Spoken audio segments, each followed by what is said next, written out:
Good Morning Business, le grand entretien.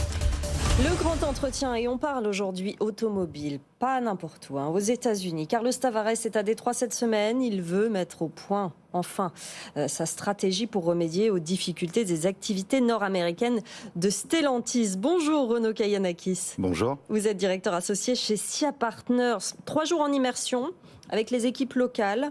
C'est un peu une visite en urgence quand même. Il a dit qu'il s'était trompé, qu'il n'avait pas fait ce qu'il fallait, Carlos Tavares.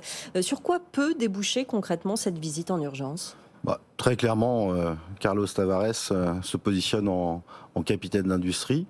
Aujourd'hui, sur le marché européen, ça se passe plutôt globalement bien.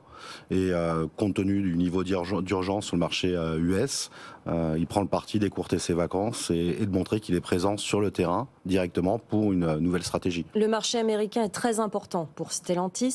C'est son premier marché, me semble-t-il. C'est globalement son premier marché avec 45% de ses ventes. Voilà. Donc c'est un marché qui est très important, notamment sur des marques historiques américaines. On pense à Jeep, Chrysler, Dodge. Donc c'est un marché qui est très important. C'est un marché qui est en décroissance depuis le début d'année, avec 10% de ventes en moins sur le premier trimestre, 20% sur le second trimestre. Donc une nécessité de retrouver de la croissance sur ce marché-là, même si, ne l'oublions pas, Stellantis reste un groupe très profitable avec un résultat opérationnel à 2 chiffres. La mode Carlos Tavares fonctionne bien. Oui, exactement. Et c'est ce qu'il essaye de maintenir, évidemment, cette marge à 2 chiffres qu'il a depuis 2021. Mais c'est sûr que là, visiblement, d'après les prévisions, il pourrait tomber en dessous pour le premier semestre. Qu'est-ce qu'il a de particulier, ce marché américain ? Pourquoi ça ne va pas en ce moment ? Ça ne va pas pour 2 raisons. La première, c'est qu'aujourd'hui, la roadmap produit de Stellantis est pas présente, c'est-à-dire qu'on n'a pas de nouveaux modèles. Les nouveaux modèles vont arriver bientôt. Oui. On annonce plus de 30 nouveaux modèles sur l'ensemble de la gamme. Donc on a un retard sur ces modèles. Et puis on a poursuivi la production. Donc on a des stocks importants. D'une part, et on se retrouve dans un effet ciseau où j'ai des stocks que je n'écoule pas parce que les clients attendent les nouveaux modèles qui vont paraître dans les prochains mois. Et donc j'ai une situation où j'ai une nécessité d'aller à l'encontre de ce que fait Carlos Tavares sur l'ensemble du groupe depuis tout le temps. Il va falloir faire un peu de marketing, un peu de prime commerciale, là où Carlos Tavares est plutôt dans une logique de pricing power habituellement. Oui. Et dans cette stratégie-là, ça fonctionne très bien sur le marché européen. Il faut s'adapter au marché US qui est un petit peu différent. Pricing power, on rappelle ce que c'est. C'est maintenir les prix assez élevés pour avoir vraiment un produit de qualité. C'est l'idée pour faire venir le consommateur. Ça n'a pas vraiment marché sur ce marché américain. Alors, vous l'avez dit, il faut jouer là-dessus. Sur la production aussi ? Alors, sur la production, on a, Carlos Tavares l'a dit lui-même, on a eu... je dirais, des derniers mois qui étaient assez compliqués sur la supply chain, sur la production et sur la surproduction, puisqu'on se retrouve avec des stocks conséquents. Oui. Donc il y a une nécessité de revoir et d'adapter ce processus de production. Là aussi, on a beau avoir des surstocks, il y a eu des périodes où on était en sous-stock, donc c'était assez compliqué pour déboucher jusqu'au client final. Donc aujourd'hui, je pense que la démarche de Carlos Tavares, c'est de se dire... on optimise notre processus de production, d'une part, et puis on revoit la stratégie marketing, on l'adapte au marché américain, on ne fait pas un copier-coller du marché européen. Oui. Et le message de Carlos Tavares, il est clair. On a réussi le pari sur l'Europe. En Europe, l'entreprise se porte très bien, avec une performance en croissance toujours, malgré un marché qui est compliqué. Le message de Carlos Tavares, c'est je me déplace, je prends les rênes du plan, et puis je suis présent physiquement. On a l'image je disais tout à l'heure, d'un capitaine d'industrie. Moi, je l'ai vu, Carlos Tavares, lors des 24 heures du Mans. À 2 heures du matin, il est devant ses moniteurs, en train de suivre les performances des voitures. Il y a vraiment cette envie d'être au plus proche du terrain. C'est un ingénieur qui est profondément embarqué dans l'entreprise. Vous l'avez dit, sa stratégie a marché en Europe. D'ailleurs, ils vont réembaucher à Sochaux après avoir limité certains sites et la production. Là, le 9 août, Stellantis a annoncé l'arrêt de la production du pick-up entrée de gamme Ram 1500 classique. 2500 personnes licenciées. Est-ce que c'est le début d'une grande vague de licenciements aux États-Unis ?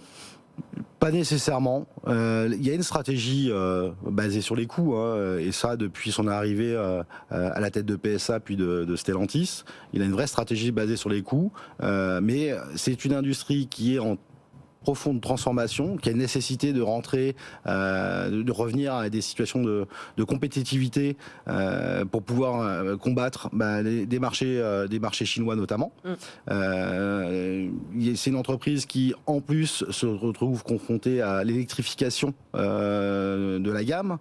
Donc tous ces éléments-là font que j'ai nécessité de surveiller de proche les coûts, et ce qui permet, quand j'ai une baisse du chiffre d'affaires assez importante, comme c'est le cas depuis le début de l'année, de maintenir une croissance et une marge opérationnelle à 2 chiffres, ce qui n'est pas le cas dans les autres industries concurrentes. On l'a dit, il y a beaucoup de stocks. Est-ce que c'est pertinent de lancer 20, 30 nouveaux modèles dans les mois qui viennent, alors qu'il faut écouler ces stocks? Comment on fait? Alors, pour écouler ces stocks, ce qu'on disait tout à l'heure, on fait des opérations commerciales.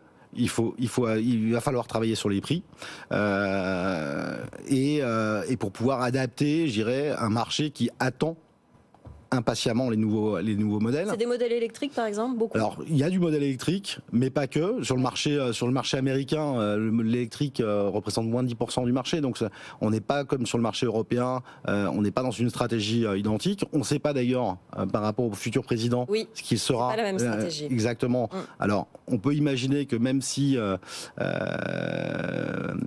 les Républicains gagnent la présidence, comme Elon Musk est derrière cette campagne, il y aura peut-être un maintien des accompagnements sur l'électrique. Ou juste sur Tesla, on s'en verra. On verra. Mais on a une petite incertitude sur cette partie-là, mais qui représente moins de 10% du marché. Donc on a l'électrification, mais on a tout simplement un renouvellement de gamme. Chrysler a pas fait grand-chose sur les 12-18 derniers mois. Ouais. Ram non plus. Dodge, n'en parlons pas. Là où sur le marché européen, la gamme Stellantis s'est renouvelée et ce renouvellement s'accélère. Les clients attendent le dernier véhicule. On n'achète pas un véhicule en fin de vie, en fin de catalogue, sauf s'il a un prix compétitif. Donc la stratégie, c'est par le prix. Ce qui menace aussi Stellantis et qui a peut-être fait déplacer Carlos Tavares, c'est le syndicat automobile qui est très puissant et qui menace d'une grève. Qu'est-ce qu'il peut faire face à ce syndicat-là, l'UAW? Alors, oui, j'ai envie de dire, nous on est très habitués en France des grèves et des syndicats. Je pense qu'il y a une nécessité, et c'est ce qu'il fait, de montrer qu'il a compris qu'il y avait une problématique, qu'il la prend lui-même à bras-le-corps, il s'investit sur le sujet. Il faut coûte que coûte éviter naturellement ces grèves et ces gels de production, même si la production doit ralentir. Mais la production des futurs modèles est pertinente et importante pour la future croissance sur ce marché US. Le problème, c'est que l'un des gros concurrents, Tesla, n'est pas du tout syndiqué, a refusé ce syndicat et a ce poids en moins finalement dans sa stratégie à gérer. Alors, Tesla a ce poids en moins à gérer, mais Tesla ne va adresser que les 10% du marché de l'électrique. On reste sur un marché du thermique qui est très, très, très important et de l'hybride. Donc, globalement, on ne peut pas dire que Tesla et Stellantis adressent globalement le même marché. Tesla est sur une niche en quelque sorte aux États-Unis, mais moi je suis pas convaincu que le syndicat va s'opposer coûte que coûte. Ils sont dans une logique de maintien de l'emploi, dans une logique de compétitivité de l'entreprise.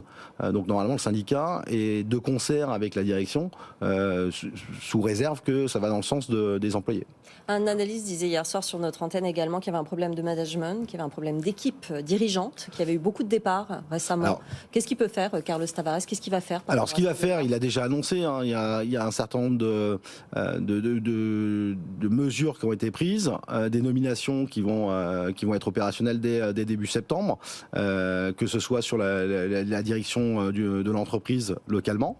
Et puis,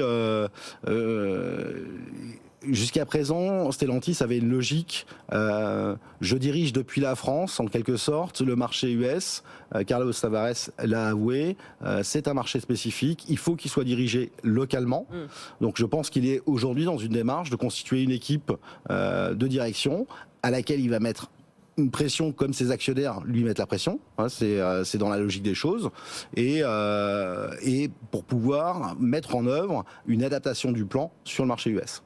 Merci beaucoup Renaud Keianakis d'être venu nous voir, directeur associé chez SIA Partners, pour cette analyse sur la stratégie américaine de Stellantis. Merci d'être venu. Merci.